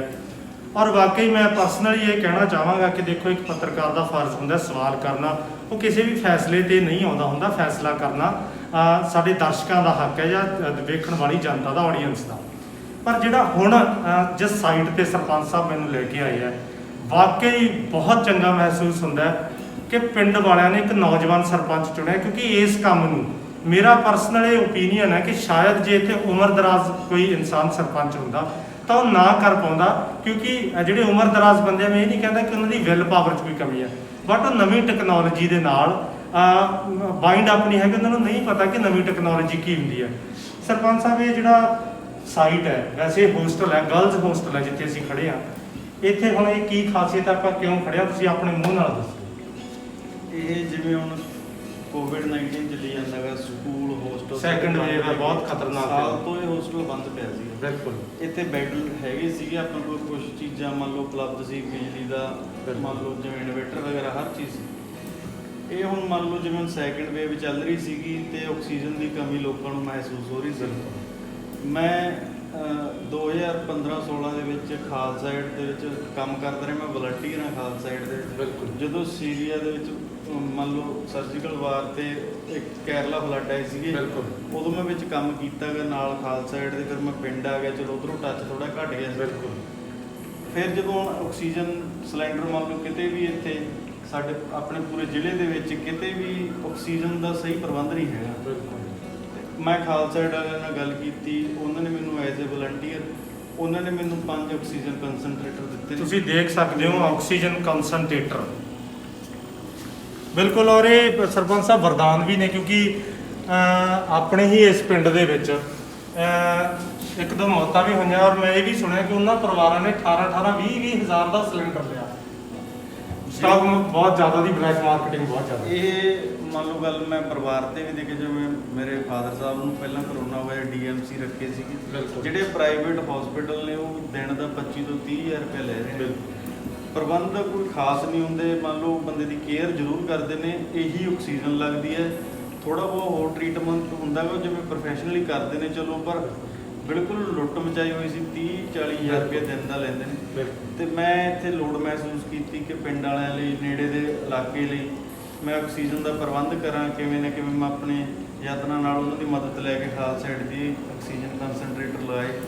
ਤੇ ਰੋਜ਼ ਇੱਥੇ 4 ਤੋਂ 5 ਮਰੀਜ਼ ਆਉਂਦੇ ਨੇ, ਉਹ ਦਿਨੇ ਆਕਸੀਜਨ ਆਪਣਾ ਲੈਂਦੇ ਨੇ ਤੇ ਚਲੇ ਜਾਂਦੇ ਨੇ ਜੋ ਠੀਕ ਨੇ। 1-2 ਮਰੀਜ਼ ਮੰਨ ਲਓ ਦਾਖਲ ਵੀ ਨੇਗੇ ਤੇ ਉਹਨਾਂ ਲਈ 4 ਕਮਰੇ ਤਿਆਰ ਕੀਤੇ ਹੈਗੇ, ਅਲੱਗ-ਅਲੱਗ ਆਈਸੋਲੇਸ਼ਨ ਵਾਰਡ ਤਿਆਰ ਕੀਤਾ। ਬਿਲਕੁਲ। ਅੱਛਾ, ਮੈਨੂੰ ਇਹ ਵੀ ਲੱਗਦਾ ਕਿ ਇਹ ਡਿਸਟ੍ਰਿਕਟ ਦੇ ਵਿੱਚ ਤੁਸੀਂ ਸ਼ਾਇਦ ਪਹਿਲੇ ਹੋ ਜਿਹੜੇ ਇਸ ਪੂਰੇ ਡਿਸਟ੍ਰਿਕਟ 'ਚ ਕੰਸਨਟਰੇਟਰ ਲੈ ਕੇ ਆਏ। ਅੱਜ ਜਿਵੇਂ ਸਬੂਗੜ੍ਹ ਤੇ 2-3 ਹੀ ਸੀਗੇ, ਜਾਂ ਮਾਨਸਾ ਗਾ, ਬਠਿੰਡੇ ਆ, ਨੇੜੇ 50 ਕਿਲੋਮੀਟਰ ਦੇ ਏਰੀਏ ਦੇ ਵਿੱਚ ਲੋਕਾਂ ਨੂੰ ਕੋਈ ਨੇੜੇ ਸਹੂਲਤ ਨਹੀਂ ਸੀਗੀ। ਉਹਨੂੰ ਦੇਖਦੇ ਹੋਏ ਮੈਂ ਇੱਥੇ ਨਿੱਜੀ ਤੌਰ ਤੇ ਇੱਕ ਮੰਨ ਲਓ ਨਾਲ ਸਾਡੇ ਜਿਹੜੇ ਭਰਾ ਨੇ ਉਹਨਾਂ ਦੇ ਸਹਿਯੋਗ ਨਾਲ ਰਲ ਕੇ ਉਪਰਾਲਾ ਕੀਤਾ। ਤੇ ਇਹ ਲੋਕ ਉਮੀਦ ਹੁੰਦੀ ਆ ਲੋਕਾਂ ਨੂੰ ਕਿ ਸਾਨੂੰ ਇੱਥੋਂ ਕੋਈ ਨਾ ਕੋਈ ਮੰਨ ਲਓ ਸਹਾਰਾ ਮਿਲੂਗਾ। ਇਹ ਫ੍ਰੀ ਆਫ ਕੋਸਟ ਤੇ ਲੋਕ ਆਪਣਾ ਮੰਨ ਲਓ ਲਾਭ ਲੈ ਵੀ ਰਹੇ। ਅੱਛਾ, ਵੈਸੇ ਜਿਹੜਾ ਪਰ ਕਨਸਨਟਰੇਟਰ ਇਹਦਾ ਕੀ ਇੱਕ ਯੂਨਿਟ ਦਾ ਪ੍ਰਾਈਸ ਹੈ, ਇਹ ਮਤਲਬ ਮੋਟਾ ਮੈਕੈਨਿਜ਼ਮ ਇਹਦਾ ਕੀ ਹੈ ਕਿ ਸਿਲੰਡਰ ਵਾਲਾ ਝੰਜਟ ਹੀ ਖਤਮ ਹੈ ਜਾਂ ਕੀ ਸਿਸਟਮ ਹੈ? ਇਹਦੇ ਵਿੱਚ ਮੰਨ ਲਓ ਇਹ ਆਨਲਾਈਨ 25-30 ਹਜ਼ਾਰ ਦਾ ਹੈ, ਜਿਵੇਂ ਹੁਣ ਮੰਨ ਲਓ ਸਟਾਕ 'ਚ ਹੈ ਨਹੀਂ ਤਾਂ ਇਹ ਮਿਲਣਾ ਮੁਸ਼ਕਿਲ ਹੈਗਾ। ਅੱਜ ਦੇ ਟਾਈਮ ਇਹ ਮੰਨ ਲਓ ਇਹਦੀ ਕੋਈ ਵੈਲਿਊ ਹੀ ਨਹੀਂ। ਬਿਲਕੁਲ। ਇਹ ਖਾਲਸਾ ਏਡ ਦੇ ਸਾਨੂੰ ਦਿੱਤਾ। ਇਹਦੇ ਵਿੱਚ ਇੱਥੇ ਪਾਣੀ ਪੈਂਦਾ ਗਾ ਤੇ ਇਸ ਸਾਈਡ ਫਿਲਟਰ ਲੱਗਿਆ ਹੋਇਆ, ਹਵਾ ਤੇ ਪਾਣੀ ਦੇ ਨਾਲ ਇਹਦੀ ਆਕਸੀਜਨ ਤਿਆਰ ਹੁੰਦੀ ਹੈ। ਠੀਕ ਹੈ। ਇੱਕ ਫਰੈਸ਼ ਆਕਸੀਜਨ ਤਿਆਰ ਹੁੰਦੀ ਹੈ ਬੰਦੇ ਦੇ, ਜੋ ਮੰਨ ਲਓ ਨਿਊਬੀਲਾਈਜ਼ਰ ਲੱਗਦਾ ਜਿਵੇਂ ਕਿ ਉਹ ਮੰਨ ਲਓ ਬੰਦਾ ਇਹਦੇ ਵਿੱਚੋਂ ਆਕਸੀਜਨ ਲੈਂਦਾ ਗਾ ਪ੍ਰੋਪਰ ਜਿੰਨੀ ਸਰੀਰ ਨੂੰ ਚਾਹੀਦੀ ਹੈ। ਬਿਲਕੁਲ। ਇੱਕ ਇਹਦੇ 'ਚ ਇੱਕ ਹੋਰ ਫਾਇਦਾ ਗਾ, ਇਹ ਕੋਈ ਸਿਲੰਡਰ ਨਹੀਂ ਵਰਤੇ ਜਾਂਦੇ, ਨਾ ਉਹ ਦੁਬਾਰਾ ਭਰਾਉਣੇ ਪੈਂਦੇ ਨੇ, ਬਿਜਲੀ ਤੇ ਚੱਲਦੀ ਆ ਤੇ ਫਰੈਸ਼ ਆਕਸੀਜਨ ਬਣਦੀ ਹੈ। ਜਿਹੜਾ ਬਲੈਕ ਫੰਗਸ ਵਗੈਰਾ ਜਿਹੜਾ ਇਹਦਾ ਖਤਰਾ ਵੀ ਬਹੁਤ ਜ਼ਿਆਦਾ ਘੱਟ ਹੈ। ਬਿਲਕੁਲ। ਔਰ ਇਹ ਬਹੁਤ ਪਰਸਨਲ ਤੌਰ ਤੇ ਪਿੰਡਾਂ ਨੂੰ ਇਹ ਸੋਚਣਾ ਚਾਹੀਦਾ ਹੈ, ਕਿਉਂਕਿ ਪੰਜਾਬ ਦੀਆਂ ਦੁਬਾਰਾ ਚੋਣਾਂ ਸਿਰ ਤੇ ਆ, ਤਾਂ ਅੱਛੇ ਲੀਡਰ ਚੁਣੋ। ਅਸੀਂ ਇਹੋ ਕਹਿੰਦੇ ਹਾਂ, ਹਰ ਜਰਨਲਿਸਟ ਕਹਿੰਦਾ ਕਿ ਪੜ੍ਹੇ ਲਿਖੇ ਔਰ ਨੌਜਵਾਨ, ਕਿਉਂਕਿ ਦੇਖੋ ਮੈਂ ਇਹ ਨਹੀਂ ਕਹਿੰਦਾ ਕਿ ਜਿਹੜੇ ਬਜ਼ੁਰਗ ਲੋਕ ਹੁੰਦੇ ਆ ਉਹਨਾਂ ਦੀ ਕੋਈ ਨੀਤ ਦੇ ਵਿੱਚ ਖੋਟ ਹੈ, ਬਟ ਜਿਹੜੇ ਘੱਟ ਪੜ੍ਹੇ ਲਿਖੇ ਪੁਰਾਣੇ ਲੋਕ ਨੇ ਉਹ ਸ਼ਾਇਦ ਨਹੀਂ ਜਾਣਦੇ ਹੋਣੇ ਕਿ ਕੰਸਨਟਰੇਟਰ ਨਾਂ ਦੀ ਚੀਜ਼ ਵੀ ਮਾਰਕੀਟ ਦੇ ਵਿੱਚ ਕੋਈ ਆਈ ਹੈ। ਔਰ ਅੱਜ ਦੇ ਸਮੇਂ ਨਹੀਂ ਮਿਲਦਾ। ਬਿਲਕੁਲ ਆਨਲਾਈਨ ਦੀ ਜ਼ਿਕਰ ਕੀਤੀ, ਪਰ ਤੁਸੀਂ ਇਹ ਦੇਖੋ ਕਿ ਬੇਸਿਕ ਇੰਜੈਕਸ਼ਨ ਦੁਕਾਨਾਂ ਦੇ ਉੱਪਰ ਖਤਮ ਹੋ ਗਏ। ਬੇਸਿਕ ਜਿਹੜੀਆਂ ਟ੍ਰੀਟਮੈਂਟ ਦੇ ਲਈ ਟੈਬਲੇਟਸ ਹੈ ਜਿਹਦੀ 1-2 ਰੁਪਏ ਕੀਮਤ ਆ ਉਹ ਨਹੀਂ ਮਿਲ ਰਹੀਆਂ, ਤਾਂ ਕੰਸਨਟਰੇਟਰ ਨੇ ਕੀ ਮਿਲਣਾ। ਸੋ ਇੱਕ ਨੌਜਵਾਨ ਹੀ ਇਹ ਸਟੈਪ ਲੈ ਸਕਦਾ ਹੈ, ਕਿਉਂਕਿ ਖਾਲਸਾ ਏਡ ਨਾਲ ਜੁੜੇ ਰਹੇ ਆ ਸੋ ਪਰਸਨਲ ਤੌਰ ਤੇ ਵੈਸੇ ਜਿਹੜਾ ਜਰਨਲਿਸਟ ਹੁੰਦਾ ਕੋਈ ਓਪੀਨੀਅਨ ਨਹੀਂ ਬਣਾਉਂਦਾ, ਪਰ ਵਾਕਈ ਇਸ ਮਹਾਮਾਰੀ ਦੇ ਵਿੱਚ ਜਿਵੇਂ ਪ੍ਰਧਾਨ ਮੰਤਰੀ ਸਾਹਿਬ ਨੇ ਕਿਹਾ ਆਤਮ ਨਿਰਭਰ, ਪਤਾ ਨਹੀਂ ਪ੍ਰਧਾਨ ਮੰਤਰੀ ਸਾਹਿਬ ਨੇ ਆਤਮ ਨਿਰਭਰ ਕਰਨਾ ਹੈ ਕਿ ਨਹੀਂ, ਬਟ ਇਸ ਪਿੰਡ ਨੇ ਔਰ ਇਸ ਸਰਪੰਚ ਨੇ ਪਿੰਡ ਨੂੰ ਜ਼ਰੂਰ ਆਤਮ ਨਿਰਭਰ ਕਰਤਾ ਹੈ ਕਿ ਦੂਰ ਜਾਣ ਦੀ ਜ਼ਰੂਰਤ ਨਹੀਂ। ਆਕਸੀਜਨ ਕਨਸੈਂਟਰੇਟਰ ਤੁਹਾਡੇ ਆਪਣੇ ਪਿੰਡ ਦੇ ਵਿੱਚ ਹੈ, ਜਦੋਂ ਤੁਹਾਨੂੰ ਜ਼ਰੂਰਤ ਮਹਿਸੂਸ ਹੋਵੇ ਤੇ ਆ ਕੇ ਕਰ ਲਵੋ। ਸੋ ਹੁਣ ਅਗਲੇ ਜਿਹੜੇ 1-2 ਲਾਸਟ ਜਿਹੜੀਆਂ ਸਾਈਟਸ ਨੇ ਉਹ ਦੇਖਦੇ ਹਾਂ, ਔਰ ਇਹਦੇ ਲਈ ਮੈਂ ਦੁਬਾਰਾ ਸਰਪੰਚ ਸਾਹਿਬ ਤੁਹਾਨੂੰ ਵਧਾਈ ਦਿੰਦਾ ਕਿ ਵਾਕਈ ਬਹੁਤ ਅੱਛਾ ਕੰਮ ਕੀਤਾ ਹੈ। ਔਰ ਮੈਂ ਯੂਥ ਨੂੰ ਵੀ ਇਹ ਕਹਿਣਾ ਚਾਹੂੰਗਾ ਕਿ ਜੇ ਝਨੀਰ ਪਿੰਡ ਦੇ ਨੇੜੇ ਤੇੜੇ ਦਾ ਕੋਈ ਵੀ ਮੈਡੀਕਲ ਦੇ ਨਾਲ ਜੁੜਿਆ ਯੂਥ ਹੈ, ਕਿਉਂਕਿ ਸਰਪੰਚ ਸਾਹਿਬ ਨੇ ਆਪਣੀ ਫੇਸਬੁੱਕ ਤੇ ਵੀ ਪਾਇਆ ਔਰ ਸਾਨੂੰ ਵੀ ਇਹ ਗੱਲ ਕਹੀ ਸੀ ਕਿ ਤੁਸੀਂ ਇਸ ਇੰਟਰਵਿਊ ਦੇ ਵਿੱਚ ਕਹੋ, ਕੋਈ ਵੀ ਮੈਡੀਕਲ ਪ੍ਰੈਕਟੀਸ਼ਨਰ ਹੈ, ਕੋਈ ਲੜਕਾ ਲੜਕੀ ਜੋ ਨਰਸਿੰਗ ਦਾ ਕੰਮ ਕਰ ਸਕਦੀ ਹੋਵੇ ਜਾਂ ਕਰ ਸਕਦਾ ਹੋਵੇ, ਉਹ ਜ਼ਰੂਰ ਜੇ ਸੇਵਾ ਕਰਨ ਦਾ ਚਾਹਵਾਨ ਹੈ ਤਾਂ ਪਿੰਡ ਝਨੀਰ ਸਰਪੰਚ ਸਾਹਿਬ ਨੂੰ ਕਹਿ ਸਕਦਾ, ਸਾਡੀ ਵੀਡੀਓ ਤੇ ਕਮੈਂਟ ਵੀ ਕਰ ਸਕਦਾ ਤੇ ਅਸੀਂ ਇਹਨਾਂ ਦਾ ਲਿੰਕ ਜਿਹੜਾ ਜ਼ਰੂਰ ਦੇ ਦਿਆਂਗੇ। ਸੋ ਅਗਲੀ ਸਾਈਟ ਅਗਲਾ ਦਾਅਵਾ ਦੇਖਦੇ ਹਾਂ ਸਰਪੰਚ ਸਾਹਿਬ ਨੇ ਕੀ ਕੰਮ ਕਰਵਾਏ ਹੈ।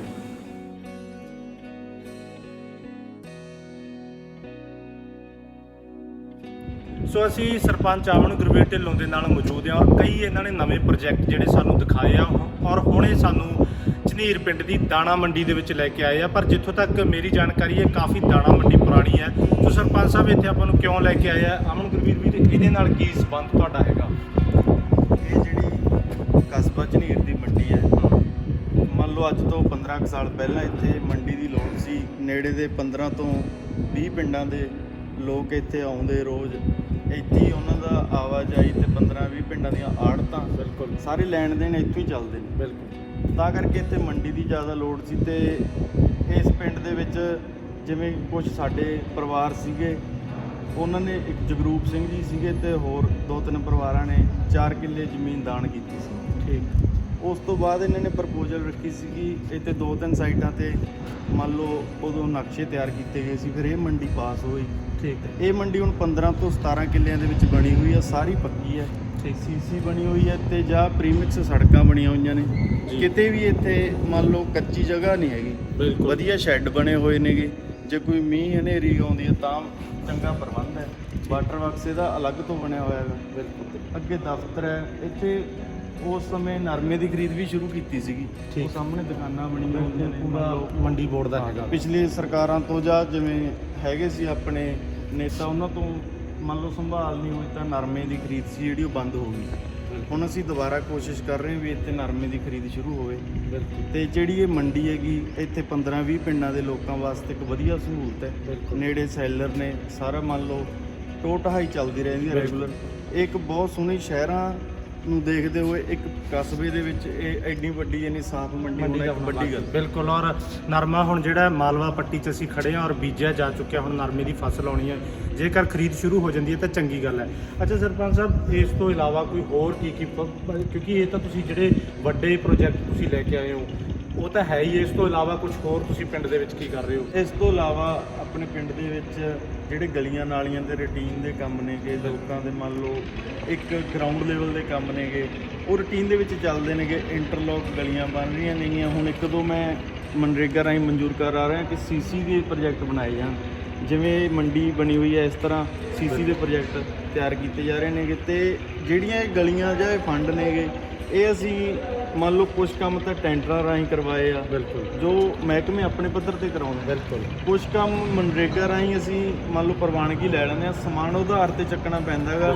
ਮੰਨ ਲਓ ਪਹਿਲਾਂ ਇਨਵੈਸਟ ਕਰਨਾ ਪੈਂਦਾ, ਸਰਪੰਚ ਦੀ ਜ਼ਿੰਮੇਵਾਰੀ ਹੋ ਜਾਂਦੀ ਹੈ ਤੇ ਉਹ ਪੇਮੈਂਟਾਂ ਸਾਲ 6 ਮਹੀਨਿਆਂ ਦੇ ਵਿੱਚ ਮਹਾਤਮਾ ਗਾਂਧੀ ਸਕੀਮ ਦੇ ਰਾਹੀਂ ਫਰਮਾਂ ਨੂੰ ਪ੍ਰਾਪਤ ਹੋ ਜਾਂਦੀਆਂ ਨੇ। ਠੀਕ ਹੈ। ਤੇ ਇਹ ਸਾਰੇ ਕੰਮ ਲਗਾਤਾਰ ਚੱਲ ਰਹੇ ਨੇ, ਆਪਣੀ ਕੋਸ਼ਿਸ਼ਾਂ ਜਾਰੀ ਨੇ। ਮਤਲਬ ਵੱਖ-ਵੱਖ ਪ੍ਰੋਜੈਕਟ ਦਾ ਜਿਹੜਾ ਬਿਲਿੰਗ ਪ੍ਰੋਸੈਸ ਹੈ ਉਹ ਵੱਖ-ਵੱਖ ਹੈ। ਕੁਝ ਤੁਸੀਂ ਇਨਵੈਸਟ ਕਰਦੇ ਹੋ, ਕੁਝ ਸਰਕਾਰ ਦਿੰਦੀ ਹੈ, ਕੁਝ ਤੁਹਾਨੂੰ ਬਾਅਦ 'ਚ ਮਿਲਦੇ ਹੈ। ਹਾਂਜੀ। ਇੱਕ ਆਪਾਂ ਜਿਹੜਾ ਉਹ ਬਿਲਡਿੰਗ 'ਚ ਜਾ ਕੇ ਆਏ ਸੀ ਬਿਲਕੁਲ। ਜਿੱਥੇ ਆਈਸੋਲੇਸ਼ਨ ਵਾਰਡ ਬਣਾਇਆ ਸੀਗਾ, ਉਹ ਇੱਕ ਕੁੜੀਆਂ ਦੇ ਲਈ ਹੋਸਟਲ ਬਣਿਆ ਹੋਇਆ ਰਹਿਣ ਦੇ ਲਈ ਫ੍ਰੀ। ਮੰਨ ਲਓ ਸੁਵਿਧਾ ਕਿ 8ਵੀਂ ਤੋਂ 10ਵੀਂ ਤੇ 6ਵੀਂ ਤੋਂ 8ਵੀਂ। ਬਿਲਕੁਲ। ਉਹਨਾਂ ਦੇ KGB ਤੇ ਰਮਸਾ ਦੇ ਅੰਡਰ ਉਹ ਹੋਸਟਲ ਚੱਲਦੇ ਸੀਗੇ।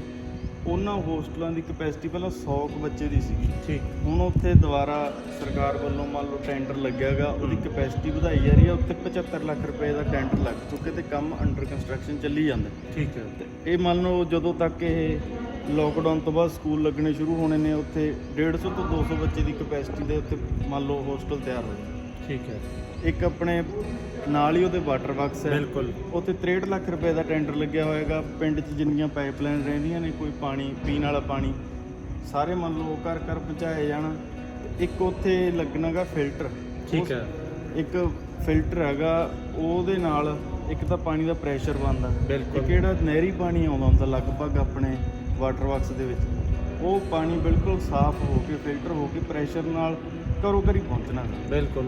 ਉਹ ਪਹਿਲਾਂ ਤਕਨੀਕ ਸੀਗੀਆਂ ਕਿ ਖੂਹ ਬਣਾ ਕੇ ਉਹ 'ਚ ਸੈਡੀਮੈਂਟੇਸ਼ਨ ਵੱਡੇ ਵਗੈਰਾ, ਪਰ ਇੱਕ ਨਵੀਂ ਤਕਨੀਕ 8-10 ਲੱਖ ਦਾ ਪ੍ਰੋਜੈਕਟ ਆ, ਉਹ ਵੀ ਲੱਗਣਾ। ਬਿਲਕੁਲ, ਔਰ ਇਹ ਜ਼ਰੂਰੀ ਵੀ ਹੈ ਕਿਉਂਕਿ ਮਾਲਵਾ ਪੱਟੀ ਦਾ ਜਿਹੜਾ ਪਾਣੀ ਆ ਉਹ ਬਹੁਤ ਖਰਾਬ ਹੈ ਔਰ ਕੈਂਸਰ ਵਰਗੇ ਰੋਗਾਂ ਨੂੰ ਇਹ ਜਨਮ ਪਾਣੀ ਦਿੰਦਾ। ਸੋ ਜੇ ਫਿਲਟਰ ਹੋ ਕੇ ਜਾਏਗਾ ਤਾਂ ਚੰਗੀ ਗੱਲ ਹੈ।